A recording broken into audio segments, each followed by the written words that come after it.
जो 26 जनवरी है, इसकी शुरुआत कहाँ से हुई, इसकी इब्तिदा कहाँ से हुई? 1947 को हिंदुस्तान आजाद हो गया था, अंग्रेजों के चंगुल से जो है छूट गया था, लेकिन उसके लिए कानून की जरूरत थी। तो कानून को 1949 को जो है कि बनाया गया, डॉक्टर भीमराव अम्बेडकर के जरिए सभा में बनाया गया और उसको 1950 में लागू कर दिया गया। 1950 से पहले जो कानून था वो अंग्रेजों का कानून था, लेकिन 1950 के बाद जब कानून लागू किया गया तो इंडियन कानून लागू किया गया। जब हिंदुस्तान जैसी मुकद्दस सरजमीन पर जब तन के गोरे और मन के काले अंग्रेजों का साया पड़ा तो सबसे पहले हमारे उलमाए किराम सामने आए, उन्होंने अपनी कुर्बानी दी मेरे दोस्तों। लेकिन उसके बाद आजादी के बाद हमारे और आपके लिए ये जो सौतेला व्यवहार किया गया उसको हम नहीं भूल सकते मेरा दोस्त। आजादी के बाद हम सब के ऊपर कौन कौन से नहीं साजिशें की गई, बगावतें नहीं की गई मेरा दोस्त।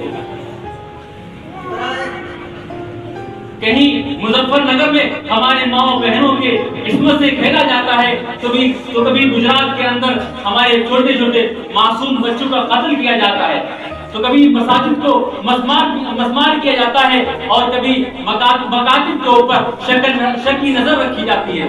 अब तो ये हो चुकी है कि आज हमारे शरीयत के अंदर मुदाखलत की जाती है, तो कभी तलाक के ऊपर कानून बनाया जाता है। मैं आयान हुकूमत के बाद पहुंचा देना चाहता हूँ, सुन्नो फिरका प्रस्ताव तो सेकुलरिज्म के ऊपर अपनी रोटियां सेकने वालों, इस मुल्क में जब तक इस मुल्क में एक कलमा वाला जिंदा रहेगा, खुदा की कसम तुम हिंदुस्तान की आबरू से खेल नहीं सकते।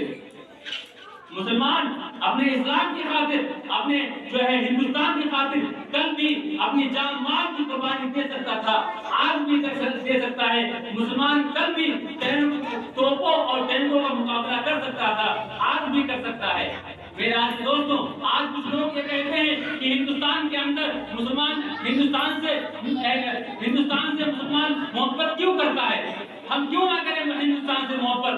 हिंदुस्तान से मोहब्बत हमें करने का, हमें किसी सर्टिफिकेट हमें सड़क के किनारे खड़े होकर पेशाब करने वाले से लेने की जरूरत नहीं। हिंदुस्तान से मोहब्बत करने का तरीका हमें अल्लाह और उसके रसूल ने बता दिया है। हिंदुस्तान से मोहब्बत करने का तरीका हमें रसूलुल्लाह ने बता दिया है। हिंदुस्तान से मोहब्बत करने का तरीका हमें कुरान हदीस ने बता दिया है। हमें नावियों से सीखने की जरूरत नहीं है। आज हमारे हिंदुस्तान के अंदर जो माहौल बिगड़ रहा है, इसकी खास अहम वजह ये है, और ये कुछ चंद लोग हैं जो आटे में नमक की तरह हैं, ये हिंदुस्तान का माहौल बिगाड़ रहे हैं। हमें और आपको चाहिए कि हमें और आपको चाहिए, हिंदू मुस्लिम और सिख ईसाई को चाहिए आगे बढ़े और ऐसे जहरीले सांपों को अस्तियों से निकाल कर फेंक दें। और आज हमारा हिंदुस्तान जमहूरियत का पासबान, इसे कुछ लोग हिंदुस्तान को कब्रिस्तान बनाना चाहते हैं। याद रखो फिरका प्रस्ताव को, सेकुलरिज्म के ऊपर अपनी रोटियां सेकने वालों, जब तक इस धरती पर एक कलमा वाला जिंदा रहेगा, खुदा की कसम तुम हिंदुस्तान की आबरू से खेल नहीं सकते। आज कुछ लोग कहते हैं कि हिंदुस्तान से मुसलमान पे मोहब्बत नहीं करते, तो आप तारीख का मुताला करना भूल गए। आप तारीख के पन्ने खंगाल कर देखिए कि 1920 में मौलाना अब्दुल कलाम आजाद एक जलसे में मुखातिब होकर कहा था कि आज कोई बड़ा आदमी आकर मुझसे कह दे कि अब्दुल कलाम आजाद, आजादी तुम्हें आज मिल जाएगी, बशर्त ये है कि तुम हिंदू मुस्लिम एकता और जो है उसकी भाईचारे की बात करना छोड़ दो। तो मौलाना अब्दुल कलाम आजाद ने क्या कहा था? मैं ऐसी आजादी को लात मारता हूं। मेरे आज़ीज़ दोस्तों, आप सोचिए, अगर आप अब नहीं उठेंगे तो हमारे आने वाली नस्लें हमको कोसेंगी। आप हिंदुस्तान के अंदर मुसलमानों के इतिहास जानना चाहते हैं तो सुनिए कि जब फैजाबाद की जेल में जो शहीद अशफाकुल्लाह खान को जब वहाँ जो है कैद किया गया, आपकी अंतिम इच्छा क्या है, आपकी आखिरी ख्वाहिश क्या है? तो शहीद अशफाकुल्लाह खान ने क्या कहा था? कुछ आरज़ू नहीं है, बस आरज़ू है इतनी, रखते जरा सी कोई बाकी वतन कफन पे।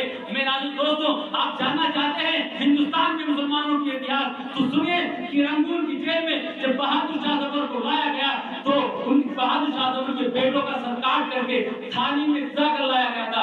आप सोचिए, एक बूढ़े बाप के सामने उनके जवान बेटों का सर काट करके लाया जाए, उस बूढ़े बाप का क्या गुजरेगी।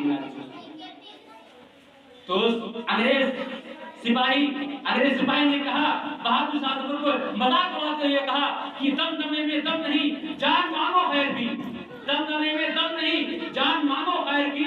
ऐ जफर, ठंडी हुई शमशीर हिंदुस्तान की।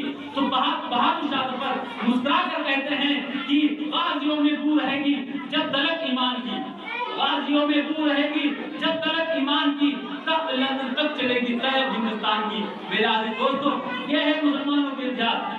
टाइम कम होने की वजह से मैं अपनी बात को पूर्ण नहीं दूंगा। मेरे दोस्तों, मैं सिर्फ आपको ये बताने के लिए खड़ा हुआ हूँ, सिर्फ हमारा पॉइंट ये है कि हम सब लोग और आप सब लोग जमहूरियत में हिस्सा लें और जो है पढ़ें और आगे बढ़ें, आज जो है आलिम बने, हाफिज बने, कारी बने और जो है डॉक्टर बने, इंजीनियर बने, IPS बने, फौजी बने। मेरे दोस्तों, अगर ये नहीं होगा तो हमारे आने वाली नस्लें हमको जरूर पूछेंगी। आप सब लोग अहद कीजिए कि आप जमहूरियत में हिस्सा लेंगे, सियासत में भी हिस्सा लेंगे। हमारे सामने एक बहुत ही अच्छा प्लेटफॉर्म है, हमें आप समझ लोगे मैं किसकी बात कर रहा हूँ। आप सब लोग जो है साथ दें और जो है मैं अपनी बात को यहाँ पर खत्म कर रहा हूँ। आप सब लोग कहते हैं सुनने जाकर अमल करने के लिए आमीन।